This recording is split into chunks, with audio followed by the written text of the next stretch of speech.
ಸೋಮವಾರ ರಾತ್ರಿ 7:30ರಲ್ಲಿ ಚಾಮರಾಜನಗರದ ಡಿವಿಷನ್ ರಸ್ತೆಯಲ್ಲಿರುವ 2 ಗೋಡಾನ್ನಲ್ಲಿ ಬಡವರಿಗೆ ನೀಡಲಾಗುತ್ತಿರುವ ಪಡಿತರ ಅಕ್ಕಿಯನ್ನು ಅಕ್ರಮವಾಗಿ ಶೇಖರಣೆ ಮಾಡಿದ ಗೋಡಾನ್ ಮೇಲೆ ಅಧಿಕಾರಿಗಳು ಹಾಗೂ ಪೊಲೀಸರು ದಾಳಿ ನಡೆಸಿ ಸಾವಿರಾರು ಕೆಜಿ ಅಕ್ಕಿಯನ್ನು ಜಪ್ತಿ ಮಾಡಲಾಗಿದೆ. ಅಕ್ರಮವಾಗಿ ಪಡಿತರ ಅಕ್ಕಿಯನ್ನು ಶೇಖರಣೆ ಮಾಡಿದ ಖಚಿತ ಮಾಹಿತಿಯ ಮೇರೆಗೆ ದಾಳಿ ನಡೆಸಲಾಗಿದೆ. ಈ ಪಡಿತರ ಅಕ್ಕಿಯನ್ನು ಪಾಲಿಶ್ ಮಾಡಿ ನಂತರ ಹೆಚ್ಚಿನ ಬೆಲೆಗೆ ಮಾರಾಟ ಮಾಡಲಾಗುತ್ತಿದೆ ಎನ್ನಲಾಗುತ್ತಿದೆ. ಈ ಸಂಬಂಧ ಪಟ್ಟಣ ಪೊಲೀಸ್ ಠಾಣೆಯಲ್ಲಿ ದೂರು ದಾಖಲಾಗಿದೆ. बहुत ज़्यादा ऐसे होंगे कि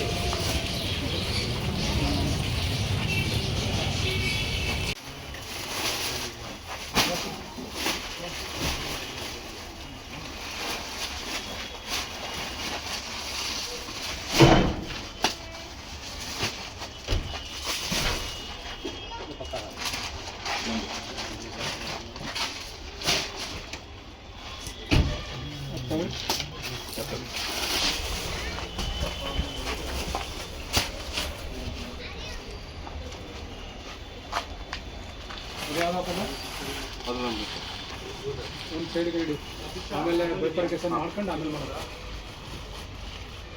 ಈ ಸೈಡ್ ಗಿಡಪ್ಪ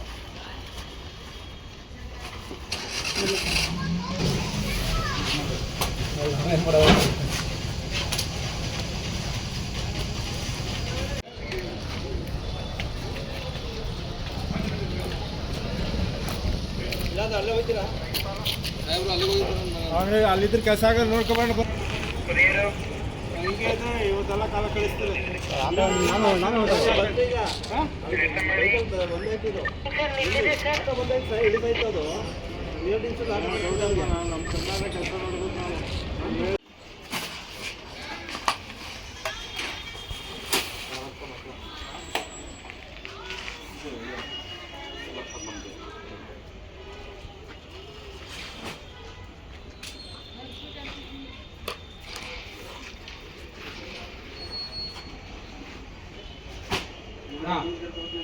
ಸರ್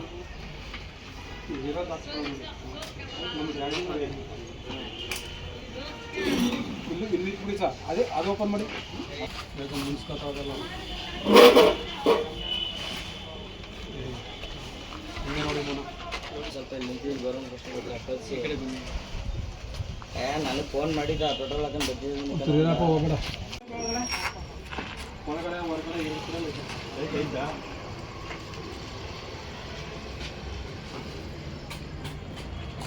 ಹೊರಗಡೆ